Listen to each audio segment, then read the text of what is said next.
Hello everyone, early morning 5:30 అనమాట. So 1 spoon lemon fresh and yellow concentrate. So healthy gut కోసం మార్నింగే హ్యాపీగా ఇలా ప్లాన్ చేసేసుకొని తీసుకోండి.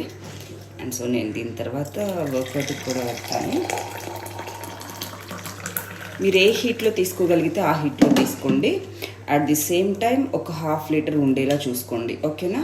నేను 1 బిలియన్ బ్యాక్టీరియా కాబట్టి ఒక 2 ప్రోబయాటిక్స్ తీసుకుంటున్నాను. హెల్దీ గట్ కోసం అండ్ ఇమ్యూనిటీ లెవెల్స్ కోసం కానివ్వండి. అండ్ పాజిటివ్ బ్యాక్టీరియా చాలా ఇంపార్టెంట్ అనమాట. అండ్ మీ బ్యాడ్ బ్యాక్టీరియా వల్ల బాడీ మనకి క్రేవింగ్స్ కూడా ఎక్కువ అవుతాయి అనమాట, స్వీట్ క్రేవింగ్స్ ఇవన్నీ. సో మీరు ఇలా గుడ్ బ్యాక్టీరియా యాడ్ చేసుకోవడం వల్ల గట్ హెల్దీగా ఉంటుంది. గట్ హెల్దీగా ఉండటం వల్ల అంత క్రేవింగ్స్ అనిపించవు, ఆ ఫుడ్ తినాలి ఈ ఫుడ్ తినాలి ఇలాంటి క్రేవింగ్స్ అనిపించవు అనమాట. ఇదంతా కూడా బ్యాడ్ బ్యాక్టీరియా వల్ల జరుగుతుంది.